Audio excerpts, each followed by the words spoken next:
Hello, and welcome to NARUC International's joint webinar series on implications of the global pandemic on tariff design and utility finances. This is the second webinar in a three-part series. Today we are discussing the regulatory role in supporting cybersecurity investments. We hope you'll join us for next week's with our final webinar on transition plans and cost recovery following the COVID-19 pandemic.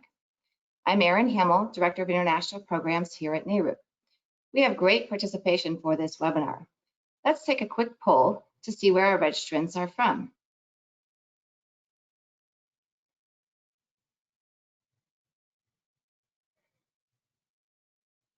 While we're doing the poll, a quick word about logistics. The webinar is currently being recorded and will be posted on our webpage. If you do have questions, please use the chat box within the GoToWebinar panel to the side of your screen to send us your questions at any time during the webinar. Our panelists will be responding to audience questions during the Q&A session at the end of the presentations. Let's see where our registrants are from with our poll results. So we have strong participation from North America, Europe, and Eurasia. And then also we have participation from Latin America and the Caribbean and Middle East, Africa, and Asia. Excellent. Before proceeding, I should mention that the opinions expressed herein are those of the speakers and do not necessarily reflect the views of the United States Agency for International Development, or NARUC. We would like to thank the generosity of the American people for supporting this webinar. We're delighted to have our colleagues from the Council for European Energy Regulators in Belgium and the Energy Regulators Regional Association in Hungary as co-sponsors for this webinar series. We appreciate the support of USAID for the webinar as well. Since 2012, USAID's Bureau for Europe and Eurasia has been taking a leadership role in promoting energy security in the region through collaboration with NARUC, ERRA, and other colleagues and partners. As many of you are aware, through USAID and NARUC, we have been addressing the importance of critical infrastructure through cybersecurity preparedness. It is well known that cyber attacks constitute major threats for utility services around the world. As we recall the cyber attack on the Ukrainian power grid in 2015, it becomes clear that such events can have devastating effects on economies and can cripple a country's development efforts. Therefore, USAID and NARUC have supported energy regulators from 10 countries in the region to begin taking leadership roles in ensuring that their electric grids remain resilient in the face of increasing cyber attacks. Through our collaborative efforts, we are proud to see our partners take initiative in the cyber realm. Cybersecurity working groups have been formed and cybersecurity strategies have been developed. As cybersecurity is still a relatively new phenomenon for all of us today more than ever, it is crucially important to hold these types of forums and discussions so that we can share best practices and learn from each other. As we expand our knowledge in this uncharted territory, USAID and NARUC have produced a number of publications to aid the regulators in navigating the field of cybersecurity. The publications include a Cybersecurity Strategy Development Guide, a Cybersecurity Manual, a cybersecurity evaluative framework, and a preparedness evaluation tool, to name a few. Recently, USAID and NARUC brought together 3 top EU and US experts to author a publication summarizing international cyber standards that regulators can use to apply to the context of their own countries and strategies. Another publication that will be further discussed in this webinar today deals with how regulators evaluate the prudency of cyber investments. Although cybersecurity is usually in the hands of power system operators, regulators play a key role in ensuring that such investments are reasonable and effective. With regard to the COVID-19 global pandemic, we are well poised to look at regulatory and utility cooperation for emergency preparedness. Today's webinar continues to provide a platform for all of us to share best practices, and we will discuss how regulators and utilities can work together to make necessary investments in cybersecurity given financial and resource constraints. For this webinar, we are delighted to have Commissioner Dan Scripps facilitate this important conversation about the increased importance of cybersecurity. Commissioner Scripps was appointed to the Michigan Public Service Commission in February 2019 for a term ending in July 2023. As part of his responsibilities, Commissioner Scripps also serves on the boards of NARUC and of the Organization of MISO States, and is currently president of the Mid-America Regulatory Conference. An attorney, Mr. Scripps practiced law in the Washington, D.C. office of Latham Watkins. He also served 1 term in the Michigan House of Representatives, where he chaired the Banking and Financial Services Committee. On a personal note, it was a pleasure to travel with Commissioner Scripps to one of our cybersecurity working group meetings last fall, and he's well aware of the efforts that our regulators in the Black Sea and Southeast Europe are making on these efforts. Commissioner Scripps, the floor is yours. Thank you, Erin. It is a true honor to be able to moderate this session, and particularly given the expertise and speakers that we have, all of whom I met as part of that trip to Skopje back last autumn when travel was a little more possible than it is today. And we truly do have three expert speakers who have diverse perspectives and are well placed to lead and contribute to a discussion. Alena Regazzi is with the Research Institute on Sustainable Economic Growth in Italy.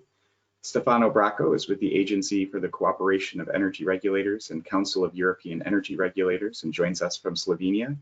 And Ymer Rudari is with the Energy Regulatory Office in Kosovo. I enjoyed getting to know the three of them and learning from their perspectives. And I think that all the participants in that Skopje work around the Europe and Eurasia Initiative on Cybersecurity Tariff Guidelines benefited greatly from the expertise shared by the three speakers we'll hear from today. And I know you will too. So let's get started. Alena Regazzi is our first presenter. She is a senior researcher with the Research Institute on Sustainable Economic Growth of the National Research Council of Italy, where she's worked since 1989. She's the author of more than 200 works of applied economics and policy evaluation, and in recent years has focused on policy evaluation and training relating to the regulation of the electricity sector and cybersecurity. And so without further ado, I'll hand it over to Ms. Regazzi.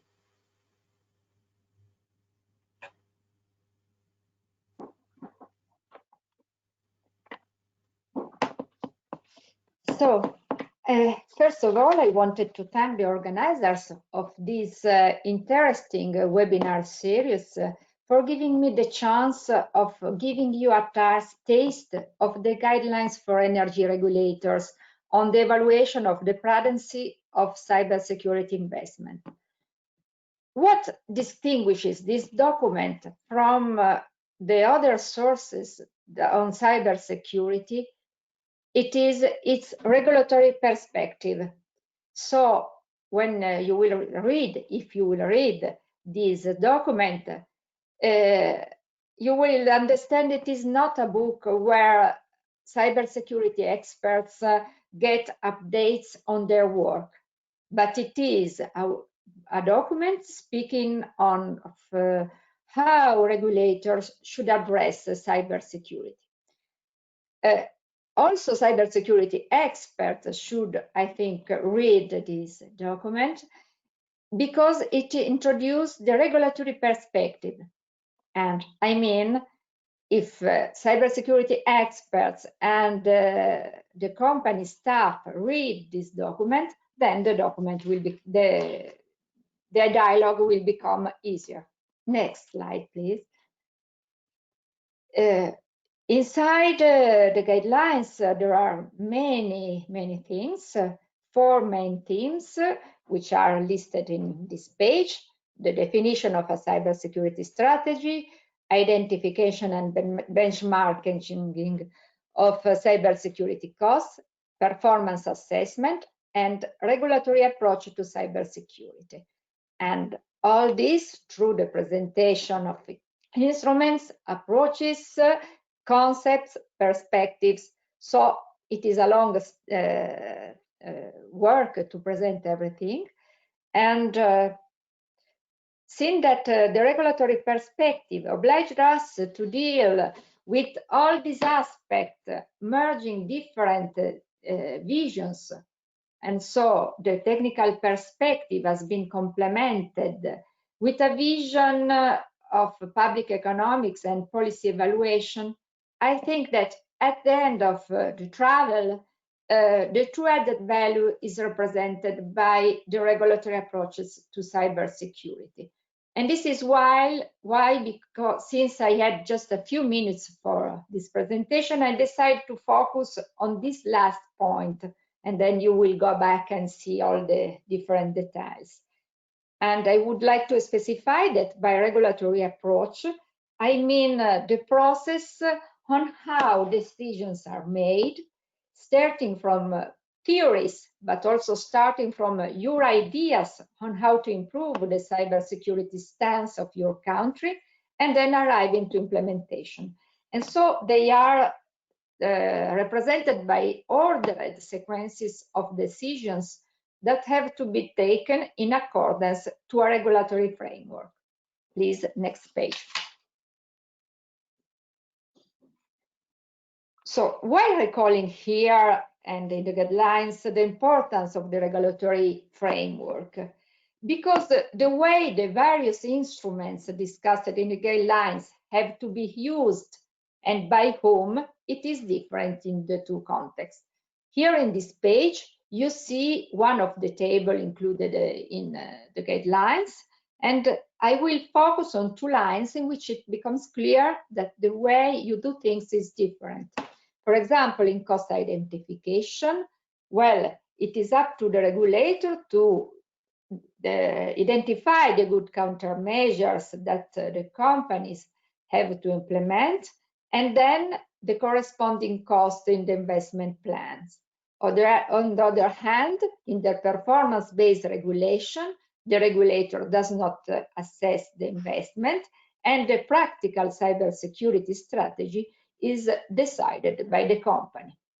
As opposite, metrics is at the heart of performance-based regulation, so it is the regulator that adopts metrics and uses it as a regulatory tool, while in cost-plus framework, the performance matrix is not a regulatory tool, but it is an instrument for the reshaping of the cybersecurity strategy. Next slide, please. So let's come to the approaches. And in all approaches, and so also in all scenarios, practical scenarios presented as examples in the guidelines, the first step is represented by the definition of this general strategy. What is a general strategy? It is the decision of where to go and how. Saying it better, it is the decision on the general direction, so which are the value I pursue and the objectives I want to reach.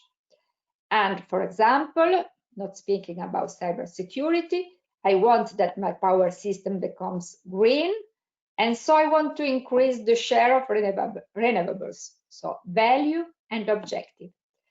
And then it is the decision of the steps to take. I want to increase the share of renewables by increasing the diffusion, the share of prosumers with solar roof. Practically for the regulator, this means two tasks, which are consequences of the above, but are not self-evident in practice. First of all, identifying expectation. So do the exercise saying which are the expected changes that you foresee for the power system after the regulation. Second, give clear-cut definition. What means clear-cut? It is not a general concept. It means that afterwards you won't have doubt to understand if a situation responds to the definition or not.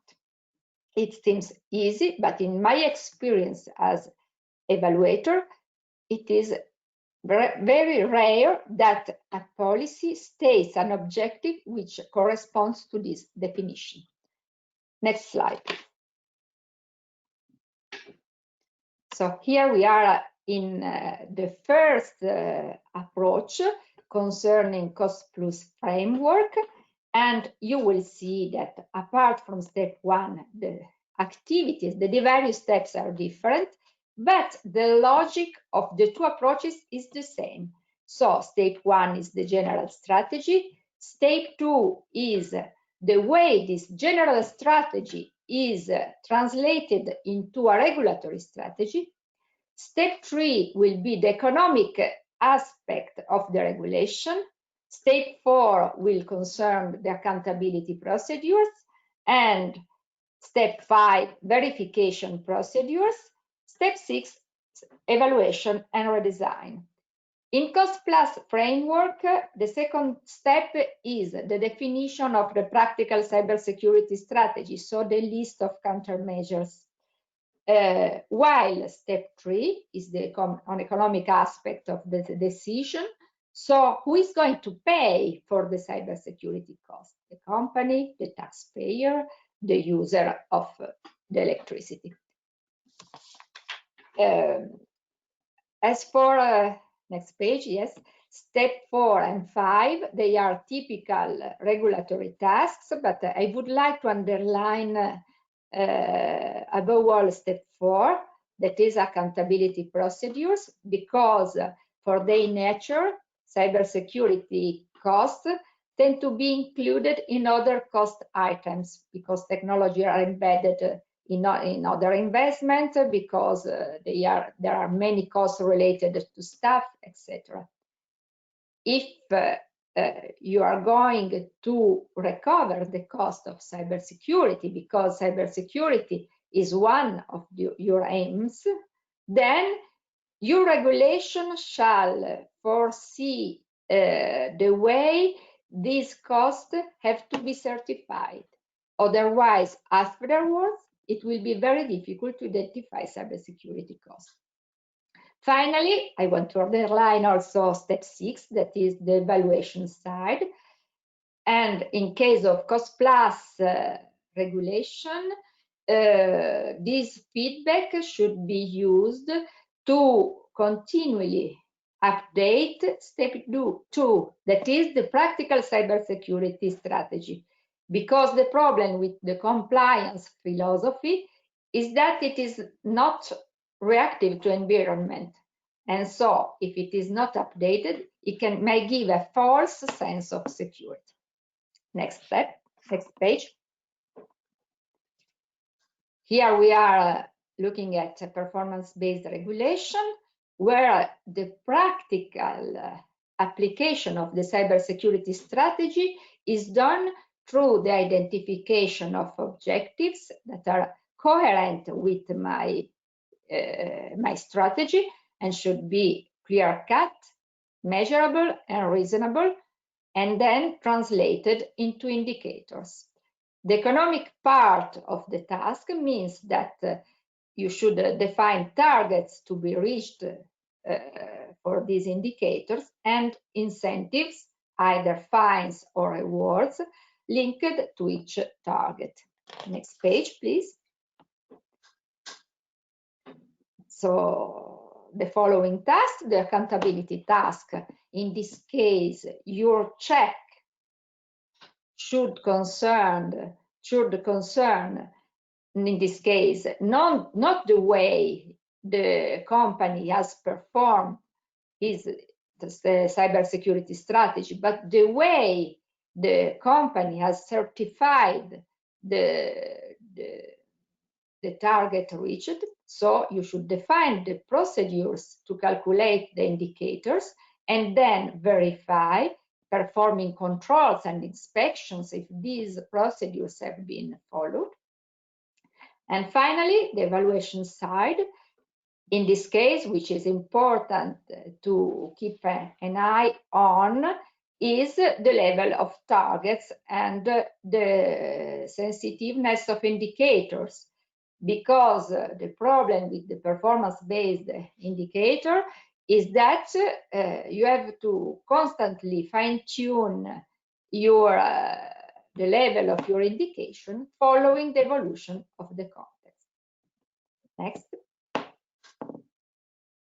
Next, yes.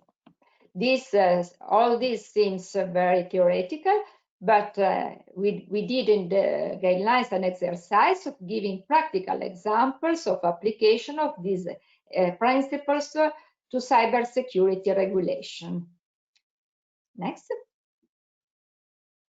Then I conclude, and I will thank you for your attention, and I confirm that I and the other authors of the guidelines remain available and will be happy to receive your comments on our work. Thank you very much. Thank you so much, Alena.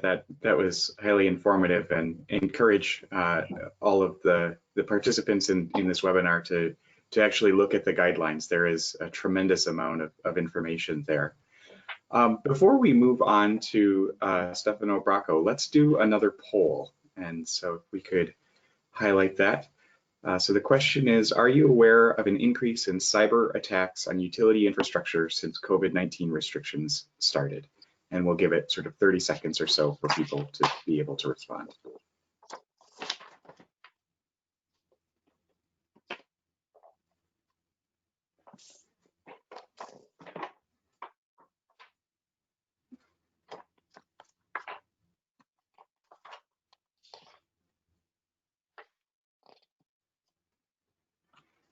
If we can show the results, there we go. So roughly split, but with a slight majority for no. I know Stefano Bracco will have some thoughts on this particular issue as part of his presentation. Stefano is the cybersecurity co-chair with the Agency for the Cooperation of Energy Regulators and Council of European Energy Regulators, and serves as knowledge manager and team leader at the knowledge management team in the agency director's office. He has published and presented on a broad range of topics, including energy, law, and even bioinformatics, and is a leading expert on energy cybersecurity in Europe. I'm looking forward to his remarks today. Mr. Bracco, the virtual floor is yours. Thank you, Commissioner Scripps, and welcome everybody. Thank you to the organizers. Let's start then. I would first say that I would like just start from what Alena said. Prudency of investments is mainly and means mainly that when you want to invest money from a regulatory perspective, you want basically first to achieve a community objective, and then you want also that community objective would create a net profit. And this is the main point about being prudent for a regulator. But even it would look quite simple from a pure first perspective. The most important thing is right now that when we talk about cybersecurity and prudency of investment, it is based on two elements. The first element is the risk scenario in which you live, which is the condition basically at your endpoint. And the second thing is that it depends also on your risk appetite. How much risk do you want to take on your shoulders before you want that an investment is done? Let's go to the next slide. Next. Okay, fine. This is the best way I could describe the beginning of all this. With COVID-19, this is basically the complete genome that was taken in Wuhan. We noticed that the risk landscape changed a bit, despite what you answered to the poll a few minutes ago. Before COVID-19 came, what in Europe was happening was that basically from a risk scenario perspective, there was, let's say, a low, medium risk, meaning that all operators could see a number of attacks, but were quite confident to pass through them. And this was also testified by the number of investments that were ongoing at that specific time. Basically, investments on cybersecurity were increasing. They were well planned. There was a lot of legislation. We were even in the cycle of having a review of the legislation. We are still in the cycle of having a review of the legislation during that period. Moving forward, basically, and talking about the appetite, there was a low appetite for investment, and this was testified for risk, sorry, and this was testified by the fact that a lot of investments were coming through. During the pandemic, things started changing, and it started quite fast. And this was a bit of a surprise for most of the analysts and for most of the experts. As you see, on the slide, you can see from Checkpoint Research, the number of attacks related to coronavirus during the beginning of the pandemic. It started exponentially, and the situation deteriorated quite fast and with real facts, meaning that, as you see from this slide, for example, at the beginning of the pandemic, ENSOE had a cyber attack, but also in the UK, there was one. And just for you to know, the most recent, I think, happened on a ransomware that was hitting Enel, one of the biggest groups for energy in Europe. The situation was deteriorating quite fast. And basically, I would have expected that a prudent regulator would have boosted certain investments under that period. This because the risk landscape was just increasing in terms of magnitude and impact. Just see the number of incidents that we were having after months that not much was reported.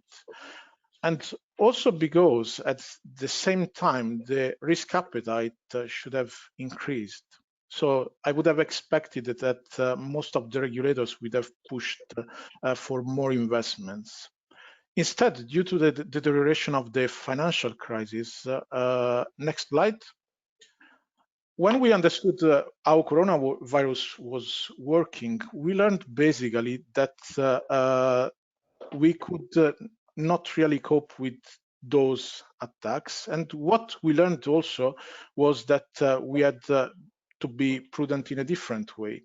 Now, what would have been the best way to tackle all those cyber incidents and all those cyber attacks? Most probably the best thing to do would have been basically to sit down, to analyze what was happening, and to prioritize which would have been the let's say the functions that we would like to have protected into the grid, but also in general in the cyberspace of the energy sector. But we were also in a time of high pressure for the need to move all funds basically to invest in passing the coronavirus crisis. So most of the money have been moved by most of the governments on the health system just for the time being. And this obviously moved the financial resources on a different thing. But again, DSOs and TSOs had long-term plans that during the pandemic were disrupted. At the same time, they were under high pressure, and this basically will give results most probably in the next months when the number of successful attacks may increase. An interesting fact that you may want to know is that, just to give you an idea, in comparison to the beginning of the pandemic, we had an increase of between 5 and 17 times the number of attempted attacks on all the sectors. So ideally, if we are we may be quite right, basically, saying that also on energy, we had the same. And if you read just the 3 cases I mentioned, most probably we are almost right saying that they increased also into the rest of the sectors, and especially in the energy sector. This teaches us a big lesson. First, nobody would have expected that during the pandemic, the attacks would have grown in this way. There was no evidence that this was going to happen. Regulators and DSOs try to be prudent, but at the same time try to be prudent, saving on basically all the investments that were ongoing that they could just delay. So which are my lesson learned? First, the trends about cybersecurity in the energy sector are unpredictable, and this you have seen quite extensively. It's almost impossible under a crisis and with fluctuating risks to predict when you will be prudent and how you will be prudent. But this means also that from today, we should start talking about secure digitalization of the energy sector. And we should stop talking about digitalization from one side and cybersecurity from the others. There need to be 2 aspects for the future that just are one single aspect and one single field in the energy sector. Regulators should not stop their plans. They should just assess right now which are the priorities in relation to cybersecurity and their own markets. They should assess which are the trends about cybersecurity and their priorities, and they should review their objectives and understand what are the assets they want to protect. Operators also should stop for a minute and they should understand which are their own risks and which may be the risk of the others that are sitting next to them into the grid, for example. Assess which are the costs and which are the costs that would highly reduce the risks in comparison to before. And they should make a consistent evaluation of which are the priorities. And then they should focus just on those. For example, cyber hygiene may be a first start. And consumers must sustain all these efforts. Basically, they should understand and they should be told by the regulators that a reduction of the energy prices came because of the less consumption, but now we need to spend some bit more money on cybersecurity to protect if this will never happen again. We hope not. Next slide, please. And at the end of the pandemic, what I expect observing all this, first, I expect that all actors in the energy sector in respect to cybersecurity will be more mature and they will try to be more prudent. And they will have also a bit more respect about cybersecurity and the way they need to approach and tackle it. I expect that we will be more aware of working in a system, meaning that till now we have been talking about TSOs, DSOs separately, but we are an energy system and we need to see all the aspects of this system. We shouldn't be just isolated and tackle cybersecurity in an isolated way. We need to be more cooperative and listen to each other when we spoke about cybersecurity, because my problem is your problem, especially if it comes with such a violence as it came during the pandemic, unfortunately. We need to be fully aware that there is no perfect and prudent approach during an emergency. And prudence can still be the core of a good regulatory effort if obviously you make an effort prioritizing and understanding which are the grounds on which you are working. We need also to understand that frameworks can give you a substantial help in setting up regulatory efforts. But in case of emergency, prudence of investments is also delegated to the individuals that have to take decisions and that they need to look to the global view and what may happen to the grid. We cannot rely only on regulators. We must rely also on the operators taking the right decisions and being prudent. And we should stop talking about regulator, TSO, DSO. It's just a system. It's just about us.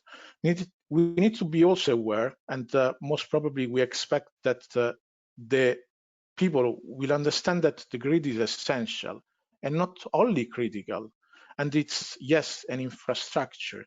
And we need to be more prudent when we invest money in order to safeguard and defend the infrastructure physically, but also the underlying cyberspace. Next slide, please. And we are coming to the end. If you want to add something more that it's not only related to this, I would suggest that you would read this report about cybersecurity in the clean energy package. It speaks about Europe. And I would be also glad if you would send me any comment, feedback, reflection that I may share also with my colleagues about what I told you today. Thank you. Thank you, Stefano. That, as always, was great and very timely in terms of the response and some of the lessons learned through this pandemic. Before we move on to our final speaker, let's do another poll. So this one is on whether your country or state has a cybersecurity strategy. And we'll give it 30 seconds or so to allow folks to respond.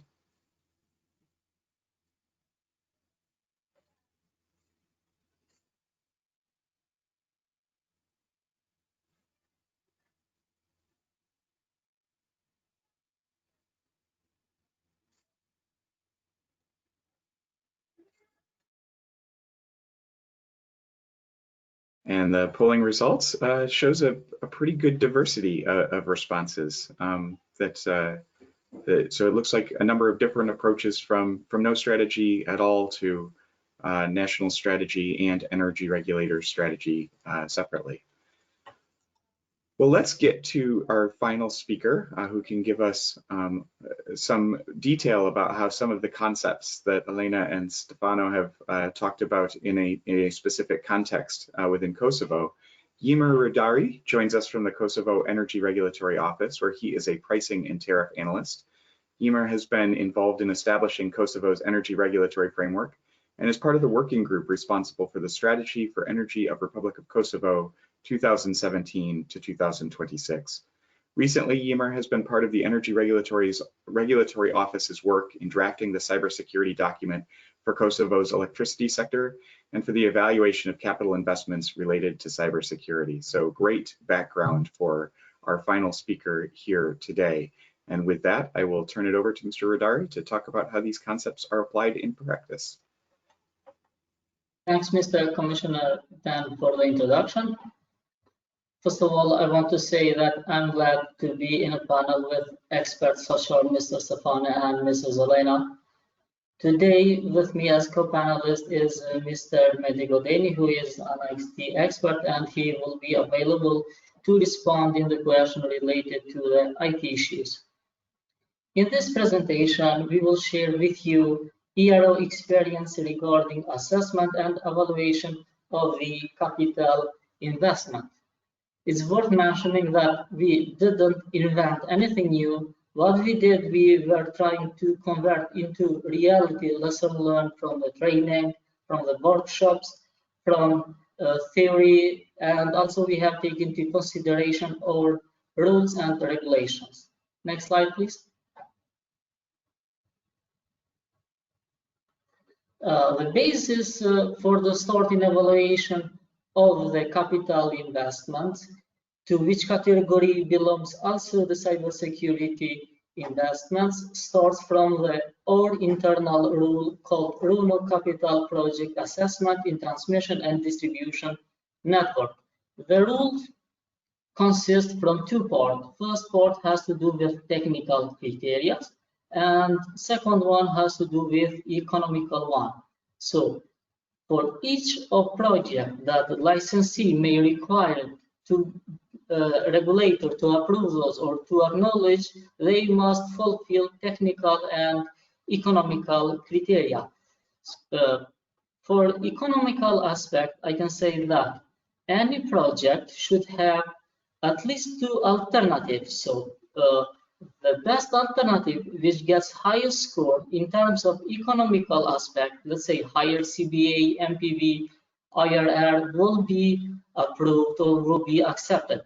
We all know that some of the projects don't bring economical benefits, so they should be developed for the sake of security of supply. In this category belongs also the cybersecurity investments. Next slide, please. Next slide.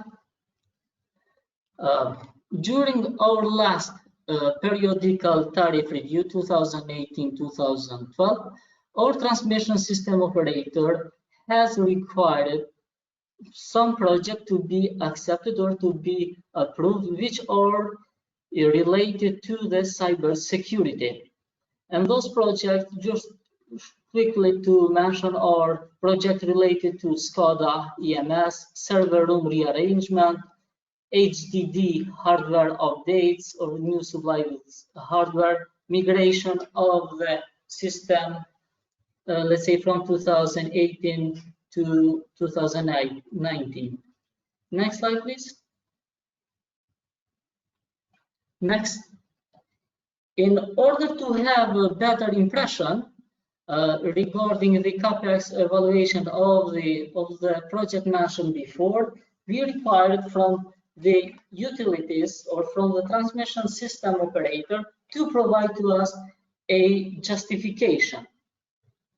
The list of justification is long, but what you should take into account when you will be in charge of evaluation of the capital investment, you should focus on the concrete, let's say, wording. Not the wording shouldn't be subjective. Let's say good, bad, or something like that. They should say specifically. Let's say our system operation is 32-bit. No, we should, let's say, make update in order to provide the safe operation.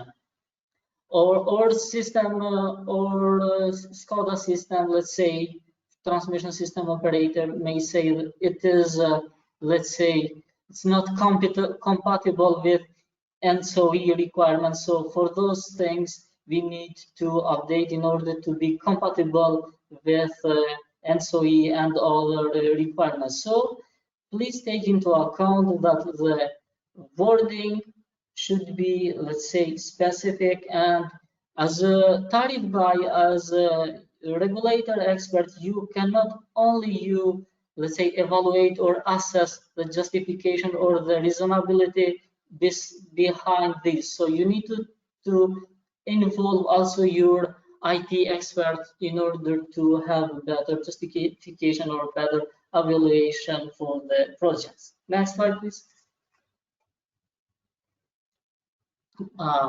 As Mrs. Alena explained, there are two, let's say, general or theoretical approaches for cost evaluation. First one is performance-based regulation, and the second one is cost plus.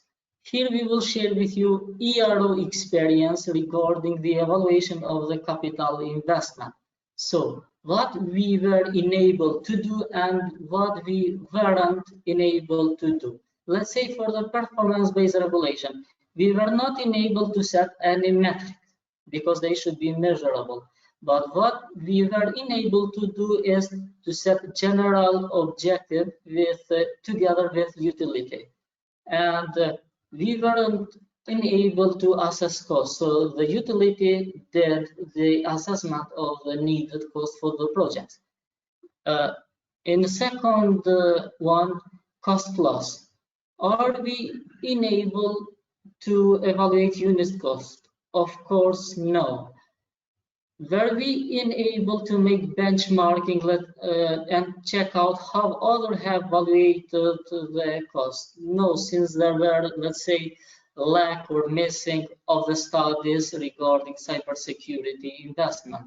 But we have together objective with the utility that for the sake of security supply, we need those investments. Combining these two pros and cons, we arrive to the conclusion that ERRA, together with utilities, can set general objectives, and the cost can be evaluated by the utilities. ERRA regulator will monitor actual cost and make necessary adjustment ex post year after me. Next slide, please.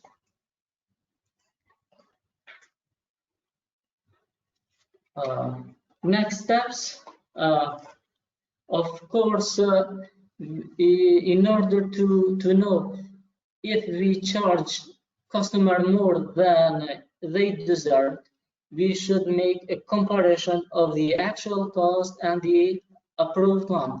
And the differences that may occur between these two will be adjusted annually. Next step is to check maturity level of utility. So ERRA together with the licensee or with the utility will let's say closely cooperate in order to know what is the level of the maturity of the company. Third and fourth, analyze threats and the countermeasures are let's say linked with the risk management. So utility should analyze based on history the threats that have been occurred previously and take countermeasure. Of course, some countermeasure or most of the countermeasures are related with the cost, so they need to have evaluation of this cost in order to mitigate the risk that may occur in the future. The last one, as we know, day by day, cybersecurity evolves, so we need to gather again with all stakeholders in order to make update or the rearrangement in our cybersecurity strategy. Next one. Thank you. Thank you for we will be glad to respond to any questions that you may have. Over to you, Commissioner Dan. Thank you, Emer. This was informative. Before we get into the questions, two things. The first is that reminder that you can submit your questions through the questions feature in the webinar, in the GoToWebinar function. And so as questions come in, we'll make sure that they get posed to the panelists. I will invite all the panelists to turn their videos back on as we start the questions. But before we do that, let's do one more poll question to ask all of you a question. So this one is, in your country or state, has your commission approved cybersecurity specific investments of your regulated utilities? And we'll give it sort of 20 to 30 seconds.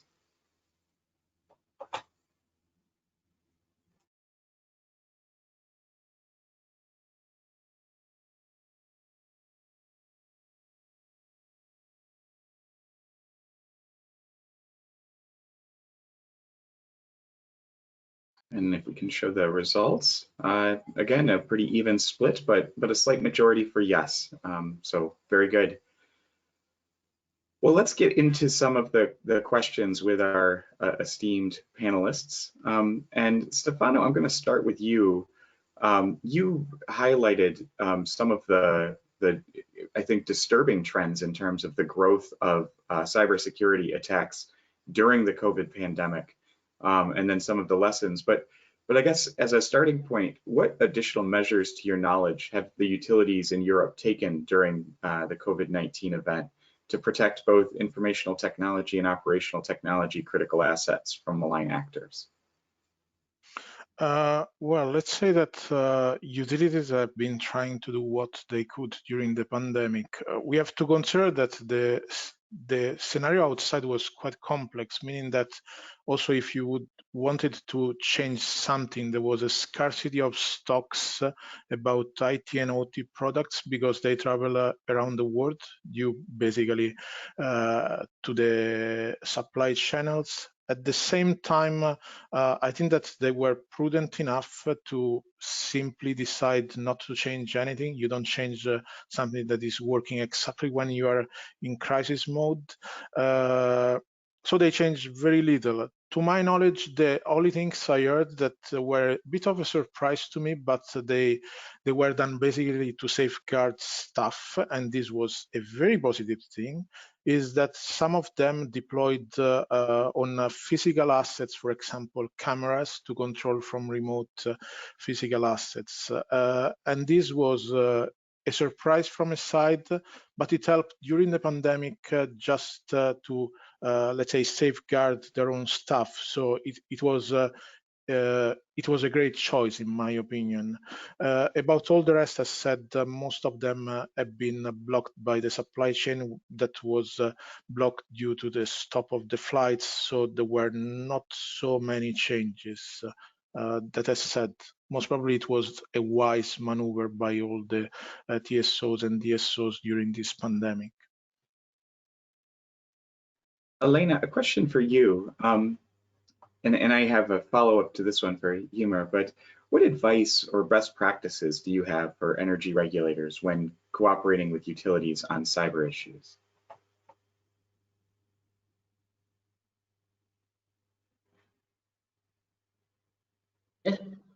Or Alena? Yes.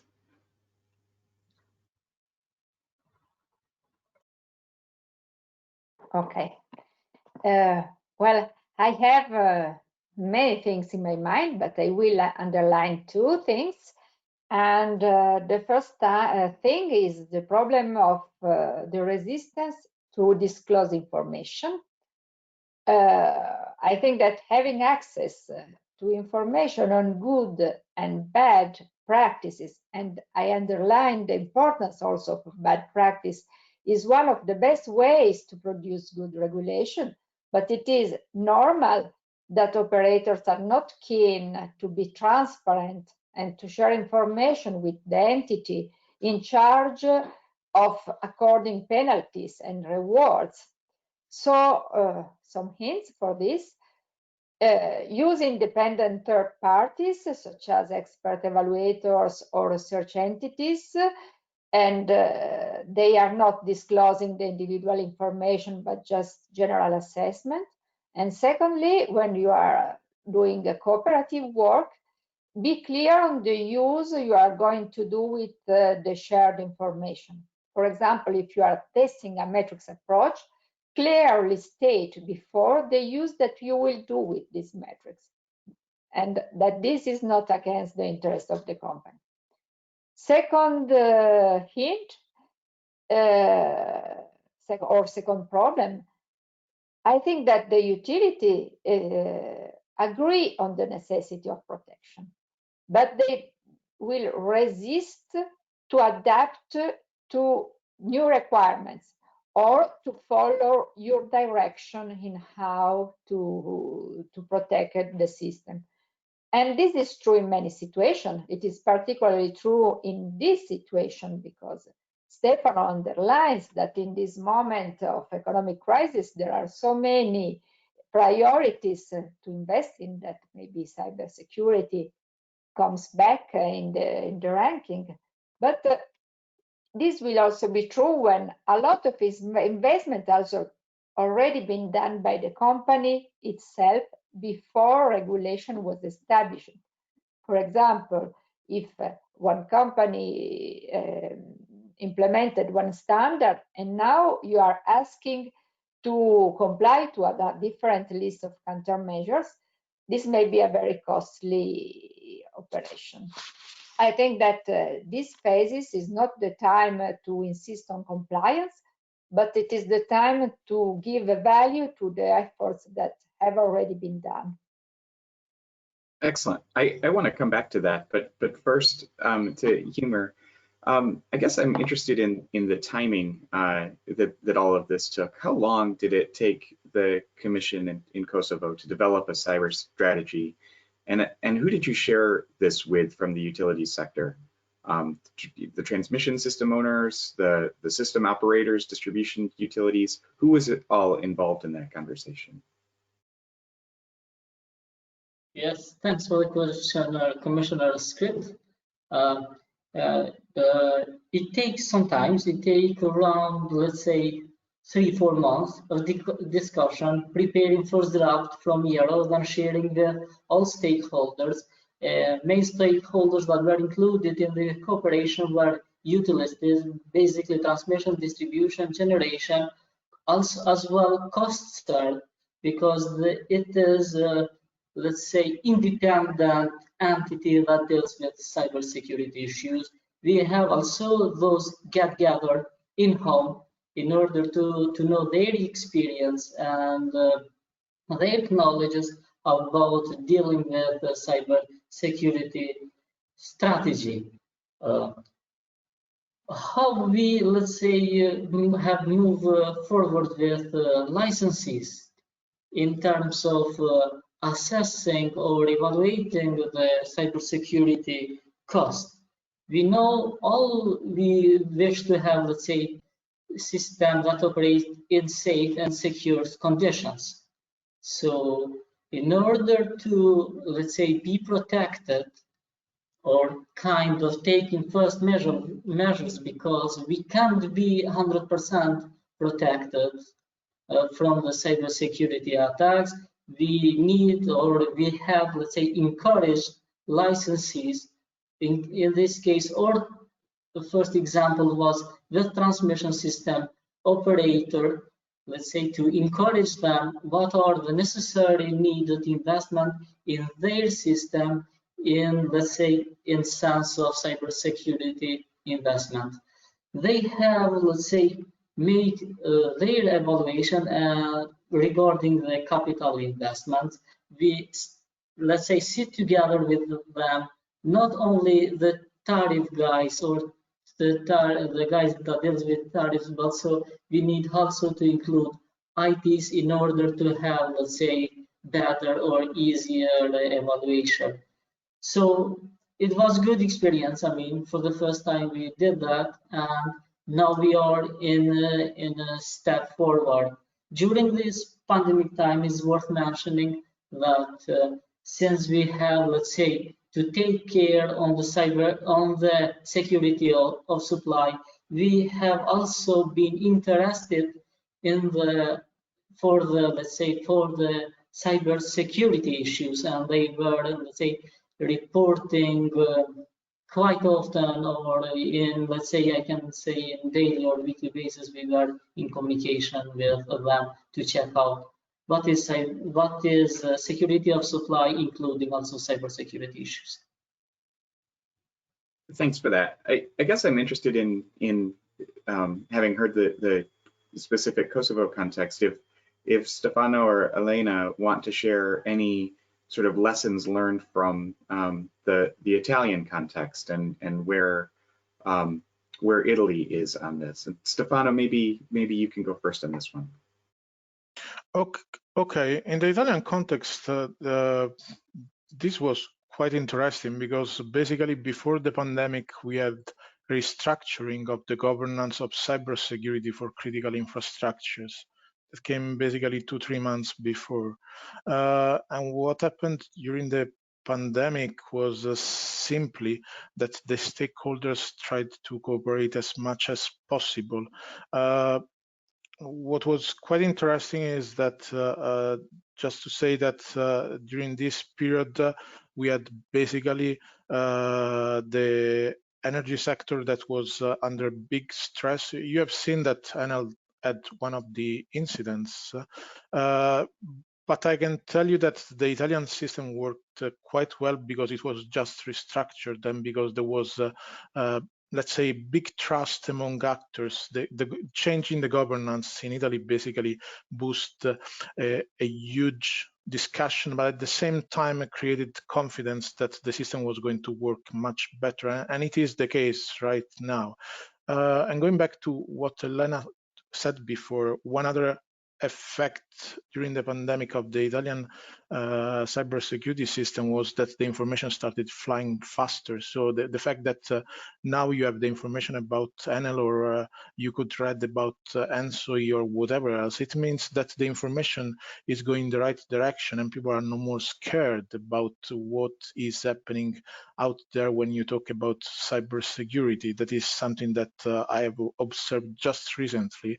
And I would say this is a positive effect of the pandemic.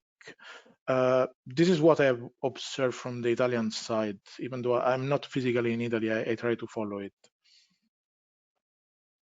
Alena, anything that you want to add to that?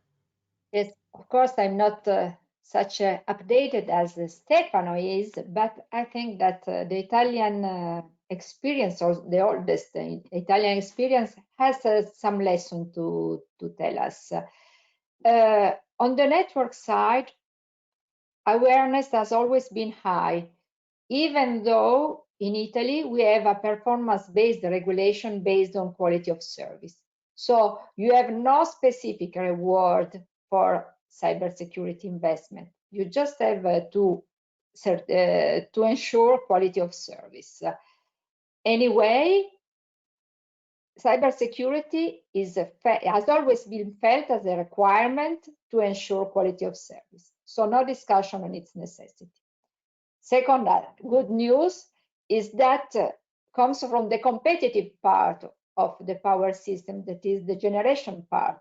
Generally speaking, the attention when speaking of cybersecurity is on system operators, but the generators too are aware that in some special conditions, a cyber attack could, to some power facility, could cause a huge blackout. And so, starting from the greatest generator, which was the former monopolist, there was a great investment in that direction. And then there has been a virtuous process that is, the other operators, are used to imitate the incumbent, and so the final situation is not bad. So which is the lesson? The lesson is that in a mature power system, even without specific investment, specific regulation, there are non-economic forces that push to ensure reliability. It is the same thing that Stefano has just told us in the period of pandemic. Will that be enough? Will that be coordinated? Probably not. So the regulatory effort in a mature system should work on coordination. And secondly, a risk that I see is that there is a natural tendency to drain the competencies on cybersecurity governance outside the company. You buy embedded technology, you outsource the services, and then you no longer control completely the cybersecurity process. This is dangerous, and it becomes a problem for the response management. It is important to ensure not only that investments are done, but also that competencies on cybersecurity are held within the big companies. Thank you for that. We have a question from one of our audience members who writes, varying standards and technologies are being adopted by utilities across the world, for example, to deal with smart meters, electric vehicles, and demand response. These standards oftentimes provide security controls within their small sphere.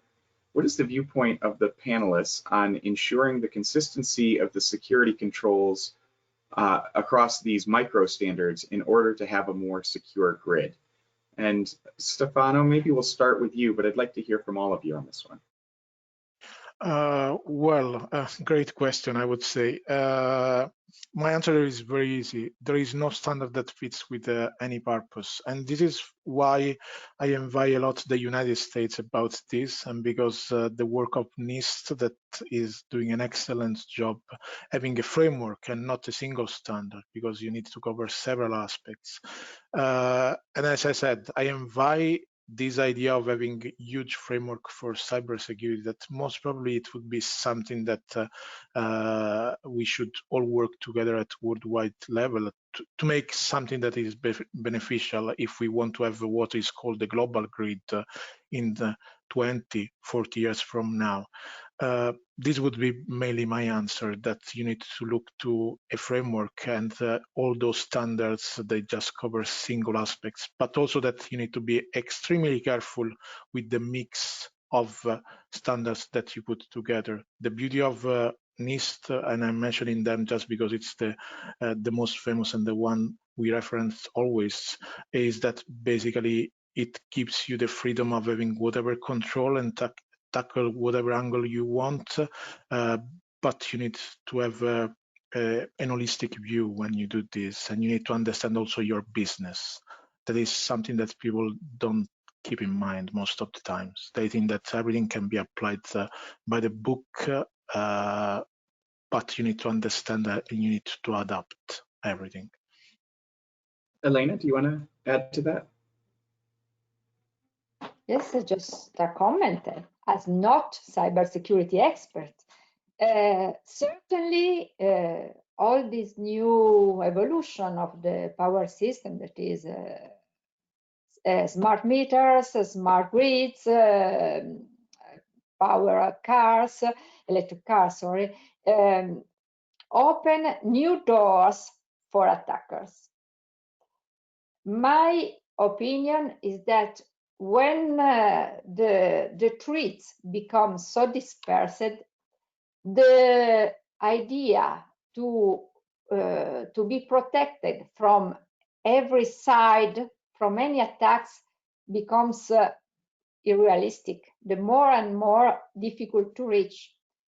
And so I know that for future years, the position of the European Commission is to work much more on the resilience against these threats than on the defense against these threats. Just because the protection from everything would imply such a huge effort, which would include so many costs that is no longer reasonable respect to the benefit they take. Emer, do you want to speak to how this works in Kosovo or your experience? Yes, I mean, even in our cybersecurity strategy, we didn't mention any relevant standards since they don't exist.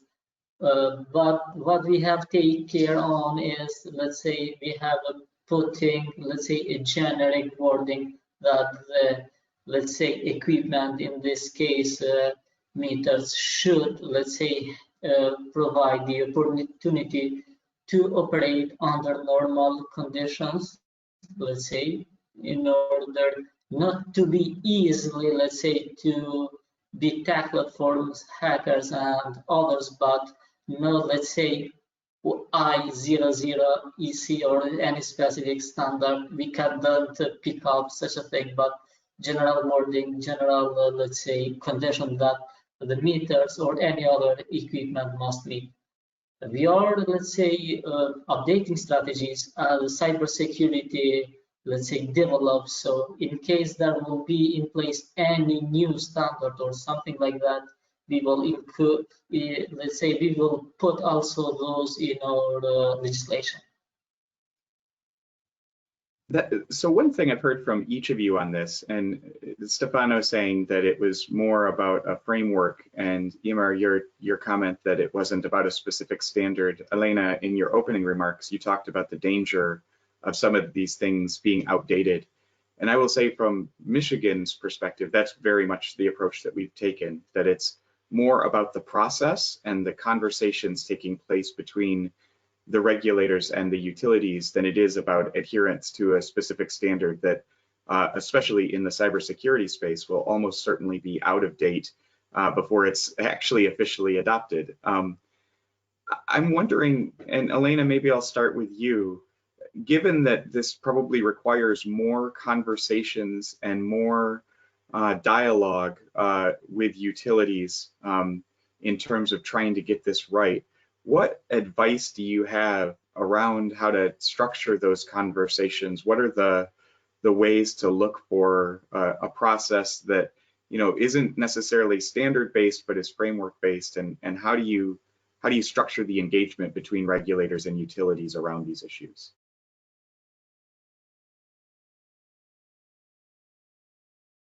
I think that dialogue is one of the best advice I could do to regulators when working with utilities on cyber issues.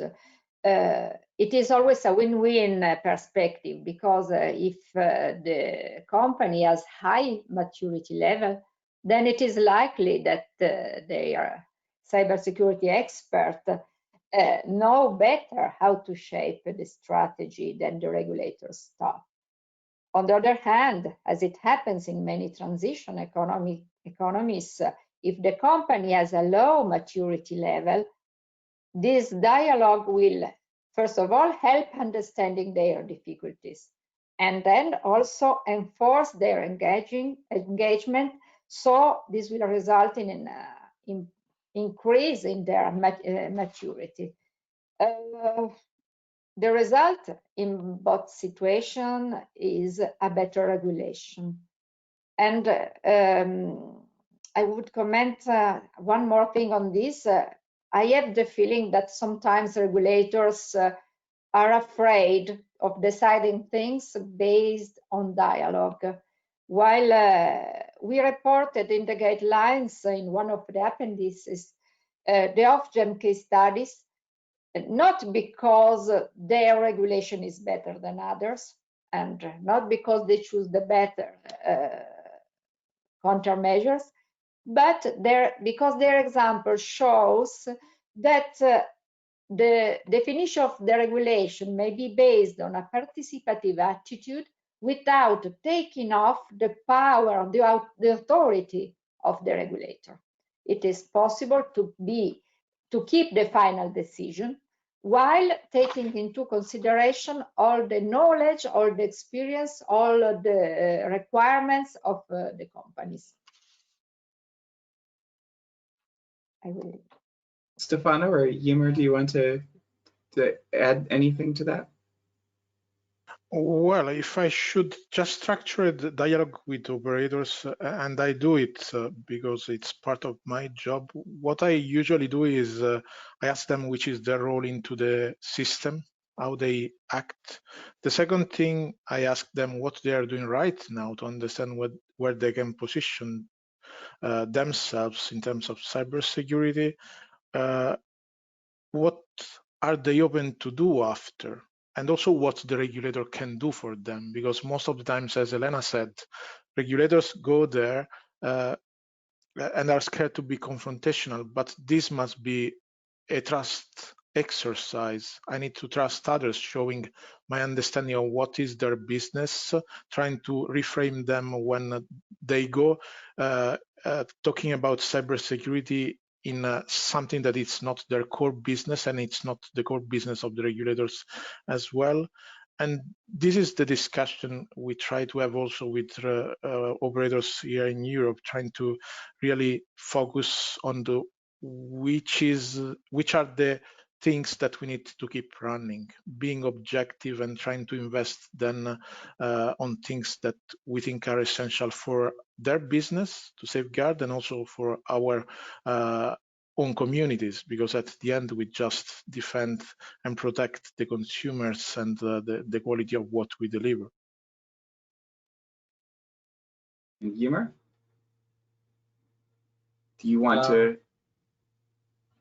Just let's say panelists, most of the thing they already said. Also the regulatory experiences they somehow covered. There should be, let's say, coordination efforts between utilities and the regulators, because the investment or the other expenditures related to cybersecurity do not bring necessarily, let's say, profit, but they provide security of supply. So in this sense, in this view, should be looked the also capital investment related to the cybersecurity. Imagine losing, let's say, power line, transmission line, or something like that.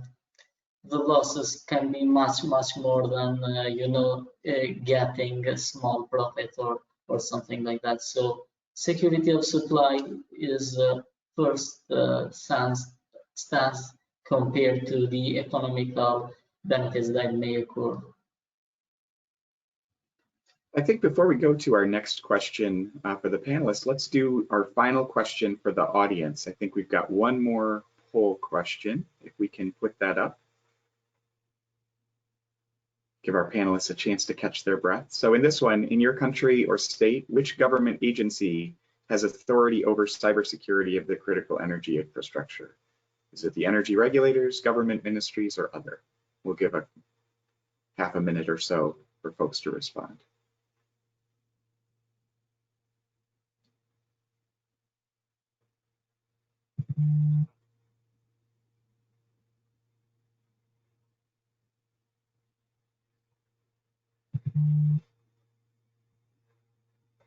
Excellent. And it again looks like a mix, but 6 out of 10 of us are saying it's the energy regulators who have that authority. So thanks everybody for your responses. I want to go to another question that we've gotten from the audience, but I'll start with maybe prefacing it with some of the Michigan experience. But one of the things that I've heard from each of you is that we're all in a different place on this continuum, and that is definitely true for Michigan. When we look back at sort of how we got to the point where we are on cybersecurity, it really started with creating a docket that actually was looking at a number of issues, including cybersecurity, but also data collection and privacy. And that allowed us to start having some of the conversations with utilities around this that then led into annual reports and ultimately the development of rules and sort of a platform for going forward. The question we have is from the point of view of sub-Saharan Africa and maybe specifically Nigeria. where they are just starting to upgrade their generation and transmission network on SCADA and DCS systems. What advice or recommendations do the panelists have in terms of maybe first steps on this journey around cybersecurity? And Ymer, maybe we'll start with you. Yes, since we are, let's say, lately or newly experienced with cybersecurity issues, from the perspective of the regulators, I can say that in the first step, you are not very professional, but you should cooperate closely with the utilities because they better than you know their needs, their, let's say, maturity level of their transmission system operators. So please cooperate with them, check out what are the priority of the investment, because there may be a lot of the needed investment, but please try to rank by the priorities and check out with your ITs and have a sense what those investments are needed, or they will be made for the, let's say, security of supply issues, or what are the reasons behind the needed of the investment. So try to cooperate closely as you can. Check out what are, let's say, which in sense of the methodology, cost plus or performance base you are picking up. Check out what are your pros, what are your cons, and make a conclusion when you want to evaluate the cost associated with the cybersecurity investment. Leave room for you as a regulator to make annual adjustments in order to check out if the investment really have been put in place or not. Alena, you have, in your presentation, sort of walked through the steps associated with both cost plus and performance-based regulation. Do you have thoughts on where a country that's just getting started on this pathway might want to begin? Yes, I apologize because I don't know the practical situation in Nigeria, but I would focus on one thing which is good for everybody, and it's good times for emerging and transitioning economies, which is to start to work on people and on processes.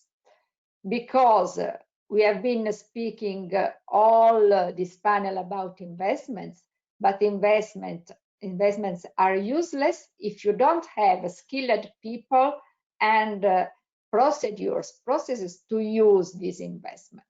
So the starting point would be to understand how to improve these two elements, even though these are not represented by real investment, but they may be operational cost. But this should be at the heart of at the beginning of any strategy, any country strategy, I think. And Stefano, you have worked with a number of countries on this journey as well. Do you have thoughts on where to begin?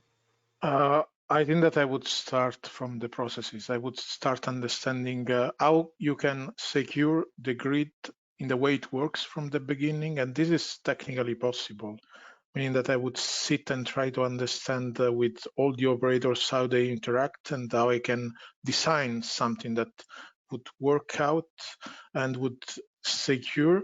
Then I would just leave to them the work, giving them some very simple principles about how we want all together aim to implement those cybersecurity objectives that may be in the strategy. If there is no strategy from the government, I would strongly advise to prepare one, because this may help you just having a good starting point and setting objectives for your own operators when you restructure the processes. Yeah, I think that's been our experience as well. It's about the process and the questions, and once you start there, you start understanding sort of what is in place and what needs to be addressed. I guess, Stefano, I want to stay with you and maybe get a little bit more granular. Can you talk a little bit about how bad actors are penetrating utility firewalls? Is it through people? Is it processes? Is it technology? Interested to understand better sort of how these attacks are showing.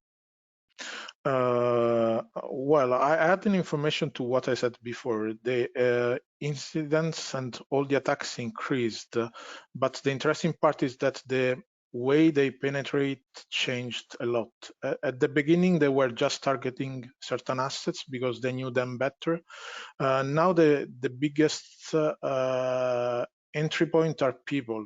So all social engineering, all spam, all these kind of things becomes basically the main entry point for attackers. But the most probably the scary part from my point of view that I've noticed pretty recently, but in my opinion was ongoing since a while, is that most of them start understanding the processes. And this is quite interesting if you want my opinion, because as I keep saying to my colleagues, this means that most probably these big groups, other big point I want to make, before we could speak of single actors, now we speak of teams. And this I give it for granted that everybody understood. But these teams basically seems that they are enrolling people that most probably have a good knowledge of the grid, how it works, of the underlying processes. And this is a bigger risk because you have good entry points that are people and that are quite vulnerable. At the same time, you know quite well assets and how you can manage them, and you can disrupt the value chain in different points, making the recovery quite complex at the end of the day. So for this reason, going back to this, what you said a few seconds ago, I think that an investment on revising processes is important. But as said, the actors are becoming more and more skilled about the grid and in general the energy sector. I've seen the same also on gas, for example. It seems that the switch to teleworking in response to COVID has led to more emails, more separation, and maybe actually increases those risks in terms of the people being the softest sort of point in the defenses, particularly as the actors get more sophisticated. Are there steps that you'd recommend in terms of what utilities can do to mitigate some of these risks? And I'd be interested, any COVID specific or more general responding to the increased sophistication. I think that's by experience, because I do on a daily basis. The first thing that I would do, invest a lot on training of all your staff, no matter which is the level. People need to be aware of what they may find there, and they should start understanding how serious it can be. The other step I would really take is starting thinking to having a good recovery plan. That I've noticed that, and COVID-19 showed clearly that most of the governments were, in a sense, not unprepared, but I mean, the plans were giving were set on scenarios that were far from what nature realized at the end of the day. And the third thing that I would think is that most probably they need to invest in having huge backups. If you ask me about COVID-19 and if it made it worse, it made it. Definitely it made it. And it made it because in principle, staying at home reduced the time that people can think between an email and another. And this, everybody will tell you the same. And people overreacted on things without thinking too much.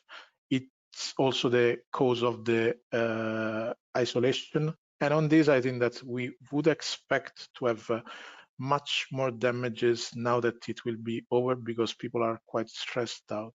And this requires also that we will have a comprehensive approach. We need to analyze also the psychological effect on people, and we should be careful on people at this stage when they will come back to work from the lockouts around the world. That is something that we have been discussing with other colleagues that has to be done, because people will be still the main vector. and we need to take care of them at the end of the day, and it's important also for operators. Yeah, and in fact, we have seen in Michigan a number of incidents with wire contacts and digging incidents, and I think it's that folks have gotten, while being home, maybe out of the practice of working safely, and that certainly applies to the cyber context as well, that some of the things that we should be doing on a routine basis maybe aren't as front of mind since we haven't been practicing them essentially during the COVID crisis. Alena, I want to ask, there's another question up from one of the participants, and it goes back to the sort of trade-offs between sort of specific standards and frameworks. So the question is that there's talk about a cybersecurity network code being developed in the EU. From the discussion being had, it seems as if it would be very specific and may not be as effective as maybe a framework. Can you speak to that? Sorry, I didn't understand well the question. Can you repeat what we asking? Sure. There is talk about a cybersecurity network code being developed in the EU, and it seems that from some of the discussion that we've had today, that it may be very specific, and that this code may not be as effective as perhaps a framework. And I'm wondering if you want to speak to that, either on the specifics or in the general sort of trade-off between codes and specific codes and frameworks. And Stefano and Yimer, and we'll probably end with this question. So any sort of thoughts that you have or wrap up though? Specific code or general frameworks? Well, I think there is not the perfect solution. I think that the perfect solution does not exist. Regulators should start from their objective and then analyze their objective in their context. So, which is your problem, the problem you want to address, and you will decide whether to address it in a very particular way, so with a specific code, for example, something about the maturity level of the company, something about the training of the staff, or whether you prefer to address cybersecurity in general. My humble opinion is that it is better to start from somewhere, from some specific issue. Since we are all beginners in this field, and not only me, if you start by something specific, you and the companies get the more and more skilled while you are working, and then the next step will be enforced by your experience in the done in the first problem addressed. While taking a comprehensive approach, I think it is very, very difficult. And then you could learn by assessing things afterwards that it was too complex to be done well. Thank you. Emer, any brief comments on this one? What I can say, recently the cooperation codes that, let's say, NSOE requires from the transmission system operator are actually ones that must be met, let's say, from transmission system operator. But we'll check out new updates from them in relation with, let's say, cybersecurity involvement. So the transmission system operators and others, let's say, utilities should follow up those requirements or those criteria established by the, let's say, European agencies or something like that. And Stefano, we are at time, but I'll let you have the last word on this. On the network code, I would just say that, yeah, it will not solve all the issues, and it's on preparation. Hopefully it will be there by 2021. But what is important to understand is that from just a legal perspective, there are some legislation review that would not reach the level of detail of the NIST framework, but most probably will give a flavor of what we expect from others. And I refer basically to the revision of the Network Information Security Directive that is ongoing, and to the revision of the critical infrastructure, European Critical Infrastructure Protection Directive that basically will sort out a lot of points that will not surely be in the network code, but needs to be tackled. So it's a matter of time. We'll catch up and we will see how it will go. Perfect. Well, we could keep this conversation going for a lot longer, and I've really enjoyed it. And thanks to all of you. It's great to see you again. But I will turn it back over to Erin Hamill to wrap up. Great. Thank you very much, Commissioner Scripps. We really appreciate your time as well as that of our speakers. It was a really engaging and interesting discussion. Just a reminder to our registrants that we'll send a link with the video recording as well as the slides out in the next day or so. And we look forward to seeing you on next Wednesday's webinar as well. Thank you.